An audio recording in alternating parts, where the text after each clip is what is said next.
बिहार में विधानसभा चुनाव हो चुके हैं, सरकार बन चुकी है, मंत्रिमंडल का भी गठन हो चुका है।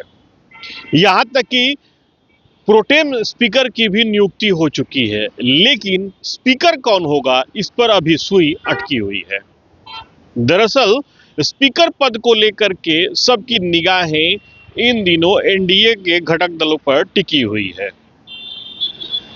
सरकार गठन के बाद से प्रोटेम स्पीकर के रूप में जिनकी नियुक्ति हुई वो नए विधायकों को शपथ दिलाएंगे और उसके बाद से सुचारू कार्रवाई के लिए स्पीकर की नियुक्ति होती है। लेकिन राज्य में अभी राजनीतिक हालात कुछ इस कदर हैं कि स्पीकर नियुक्ति को लेकर के मामला बड़ा दिलचस्प बना हुआ है। सूत्रों की माने तो भारतीय जनता पार्टी की तरफ से वरिष्ठ नेता या यूं कहें विधायक प्रेम कुमार का नाम सबसे आगे चल रहा है। वहीं जदयू के सूत्रों की माने तो दामोदर राउत का नाम काफी मजबूती से लिया जा रहा है। हालांकि अभी ना तो बीजेपी और ना ही जदयू की तरफ से इन दोनों ही उम्मीदवारों के बारे में कोई आधिकारिक बयान दिया गया है, लेकिन राज्य की राजनीतिक फिजा में ये बात काफी तेजी से तैर रही है कि बीजेपी की तरफ से प्रेम कुमार या फिर जदयू की तरफ से दामोदर राउत स्पीकर हो सकते हैं। लेकिन उससे भी दिलचस्प ये है कि बीजेपी का कहना है कि आला कमान मिल बैठ के सारी बातों को तय कर लेगा। आप बीजेपी नेता के इस बयान को सुनिए। एनडीए एकजुट है और एनडीए पर बिहार की जनता का अटूट विश्वास है और इसी विश्वास के कारण एनडीए को अपार जन समर्थन मिला है।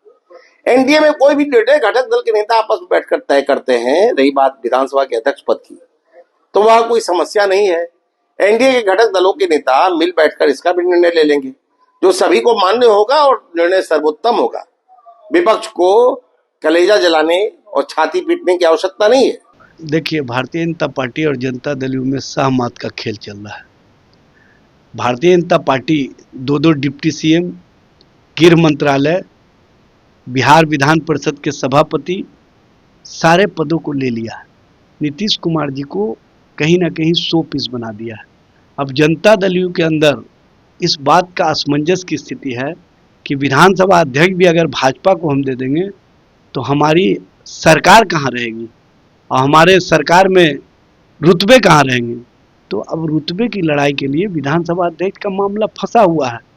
अब भारतीय जनता पार्टी और जनता दल फैसला ही नहीं कर पा रहे हैं कि कैसे हम विधानसभा अध्यक्ष पर अपने आप को स्थापित करें। तो ये जो खेल चल रहा है ना, ये बड़ा खेल है और इस खेल में अब जनता दल को फैसला लेना है कि पूर्व की तरह वो भाजपा के सामने अपने आप को प्रस्तुत कर देंगे कि भाजपा से अपना स्पीकर भी लेने का काम करेंगे। ये राजनीति है। इस राजनीति को अगर जनता दल नहीं समझ पा रही है तो इसका मतलब है कि आगे आने वाले समय में भारतीय जनता पार्टी के अनुसार पूरी सरकार चलेगी। मुख्यमंत्री जी सिर्फ चेहरा रहेंगे और कहीं ना कहीं उनको मोहरा बना करके भारतीय जनता पार्टी राजनीति करेगी। तो अभी आपने सुना किस तरीके से बीजेपी के नेता इस बात को कह रहे हैं कि इस मुद्दे को भी सुलझा लिया जाएगा, लेकिन अहम ये कि जदयू की तरफ से इस अहम मुद्दे पर कोई भी बयान नहीं दिया गया है। वहीं एक्सपर्ट की माने तो कहानी कुछ और ही है। वरिष्ठ पत्रकार कौशलेंद्र प्रियदर्शी का क्या कहना है वो भी आप सुनिए। देखिए, जो एनडीए की परंपरा रही है उसे इस तरीके से समझिए कि 2005 में नीतीश कुमार जीतते हैं और एनडीए यहाँ सरकार बनाती है और उस समय से उदय नारायण चौधरी विधानसभा अध्यक्ष रहते हैं, वो जदयू के नेता रहे। फिर 2015 से 2020 राजद के साथ चुनाव लड़ते हैं और फिर यूपीए जीतती है, महागठबंधन की जीत होती है और उस दौरान स्पीकर विजय चौधरी रहते हैं।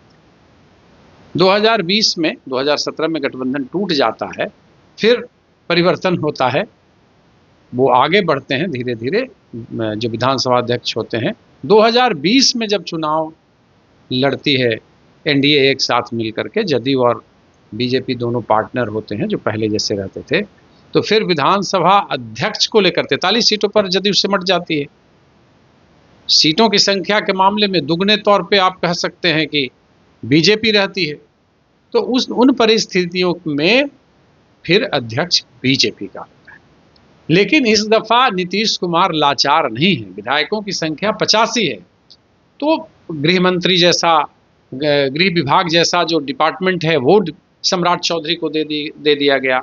लेकिन चूंकि विधानसभा अध्यक्ष बड़ा की पोस्ट है और उसे हर कीमत पर जनता दल यू अपने पास रखना चाहती है। इसके पीछे रीजन है कि सियासत में जब आप गठबंधन की सरकार चला रहे होते हैं तो कई तरह की मजबूरियां होती हैं, और उसी मजबूरी ने विधानसभा अध्यक्ष के नाम पर होने वाली राजनीति का रंग थोड़ा चोखा कर दिया है। अब जदयू को लगता है कि जिन परिस्थितियों में हम थे पहले 2020 से, हमारा ही स्पीकर रहा, राष्ट्रीय जनता दल के साथ गए लेकिन हमारा ही स्पीकर रहा, क्योंकि कभी एकदम मार्जिन विधायकों का बहुत कम है। अगर आप भारतीय जनता पार्टी हट भी जाती है तो 126 की संख्या अगर दूसरे तरफ जाते हैं नीतीश कुमार तो हो जाती है। पलटी मारने को लेकर के अभी तो कुछ नहीं कहा जा सकता, लेकिन अगर बीजेपी के द्वारा कुछ दुह स्थिति ऐसा खड़ा किया जाए तो फिर अगर स्पीकर बीजेपी का होगा तो खेल तो दूसरा हो जाएगा। इसीलिए हर कीमत पर दोनों दलों के अंदर एक भय तो है, और उस भय ने स्पीकर पर जो सियासत हो रहा है उसको और तीखा कर दिया है। अब होगा कौन ये तो वक्त बताएगा। अपने अपने हिसाब किताब लोगों ने लगा रखा है, एक तरफ प्रेम कुमार का नाम आता है, दूसरी तरफ दामोदर रावत का नाम आता है, तो स्पीकर को लेकर के सियासी खींचतान जारी है।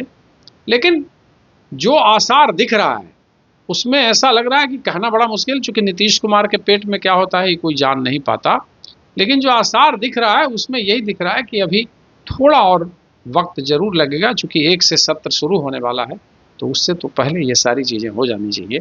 और लगातार एनडीए के नेता, बड़े नेताओं के बीच मीटिंग का दौर जारी है, और जिस तरीके से आपसी सहमतियां इन लोगों के बीच है, तो मुझे लगता है कि ये सियासी महाभारत में बहुत जल्द में पड़ जाए।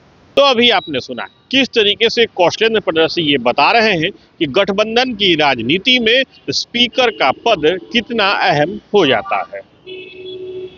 दरअसल राज्य की राजनीति में एक लंबा वक्त ऐसा रहा है जब स्पीकर का पद कमोबेश बीजेपी के पास रहा है।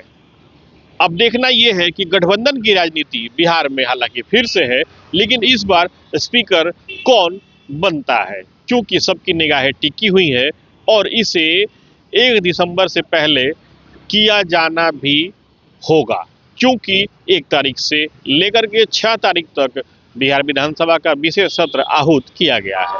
Sujeet Kumar, TV9 digital, Patna.